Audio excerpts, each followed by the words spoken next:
Ça, c'est la maison. C'est ce qu'elle avait l'air quand mes parents restaient ici. C'est une des premières maisons qui a été bâtie ici. On vivait 11 dans la maison. Il y avait 3 chambres. Il y a la chambre qui est toujours là, était un peu plus petite. C'était la chambre de mes parents. Il n'y avait pas de division. Il n'y avait pas d'armoire de cuisine. Les murs étaient en plywood. C'était vraiment rudimentaire. Tu devrais voir les parties de Noël qu'on a ici. Cette maison-là, c'est vraiment un héritage de mes parents. Avant qu'elle décède, quand on a parlé de la maison, j'ai dit « Maman, je vais la garder, la maison, mais je te promets une chose, tu vas avoir la plus belle maison. » Ça faisait plusieurs années que ça se discutait, la propriété privée dans la communauté. Puis finalement, on a fait un comité, on l'a mis en place, puis on a mené à terme la politique de l'accès à la propriété. Quand je parlais d'une situation possible au niveau de l'application de la politique d'accès à la propriété privée, je prenais ma mère.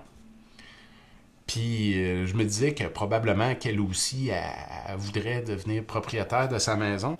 Fait que quand Benoît m'a parlé d'acheter la maison, écoute, ça a été la plus belle nouvelle que je pouvais pas avoir. J'ai dit enfin, mes rêves se réalisent. J'étais tellement heureuse. Toutes les maisons, présentement, sauf celle à Denise, qu'on a fait le transfert récemment, appartiennent au conseil de bande. Fait que tout le monde est locataire ici. Puis le but, c'est un peu de déresponsabiliser le conseil, mais responsabiliser les gens aussi. La gestion des terres est régie par la loi sur les Indiens. Et le propriétaire des terres des réserves indiennes, c'est Sa Majesté la Reine. Il n'y a pas une banque qui veut prêter un individu dans la communauté parce que c'est sur la terre de réserve. Puis la loi sur les Indiens prévoit que c'est des biens non saisissables sur la communauté. Fait qu'ils n'ont pas de forme de garantie hypothécaire sur la maison. Ici, on gère le parc de logement de 160 maisons. En gros, on fait l'entretien de toutes les maisons de la communauté. Si tu as un problème avec ta toilette, tu as un problème avec ta porte, avec ta galerie, tu viens ici demander une aide, puis il y a un menuisier qui va aller chez toi pour faire les réparations. Moi, j'ai toujours considéré cette maison-là comme la mienne parce que on a toujours rénové la maison à nos frais.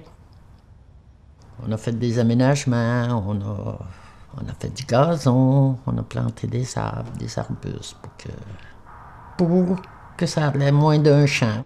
C'est pas tout le monde qui a besoin d'une maison, d'un logement social. Il y a des gens qui gagnent bien leur vie dans la communauté. Il y a des familles qui ont des très bons revenus puis qui pourraient avoir leur propriété.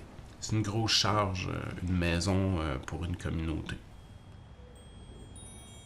La CEDAC vient permettre aux membres des Premières Nations d'avoir accès à du financement sans garantie de leur conseil de bande. Notre financement est réellement basé sur la capacité de payer des gens et sur la valeur des habitations. Il y a une question de fierté collective à quelque part dans tout ça. Ça l'amène, je pense, un sentiment d'appartenance à ton foyer, à la fierté d'habiter ici, comme vivre dans un quartier, mettons. On donne un pouvoir aux gens ici qu'il n'y avait pas avant. Tu sais, les gens ne pouvaient pas devenir propriétaires. Ils restaient locataires pour toujours. Là, maintenant, ils peuvent devenir propriétaires. Là. Pour la prochaine année, là, j'ai 7-8 prospects là, pour devenir propriétaire. À 7-8 par année, dans 10 ans, ça fait 70. On parle d'autonomie gouvernementale, on parle d'autodétermination, on parle de... C'est exactement ça qu'on est en train de travailler là-dessus. Les barrières sont là depuis longtemps. Les barrières sont dures à défaire, sont dures à descendre, mais on va y arriver. C'est des gros changements à tous les niveaux, autant pour les membres que pour les élus. Et on est bien fiers de pouvoir contribuer à ce renouveau-là de l'habitation. Quand j'ai fini ma journée dehors, là, je m'assis. J'aimerais tellement que ma mère se promène dans mon jardin. J'ai planté des roses parce qu'elle s'appelle Rosanna, ma mère.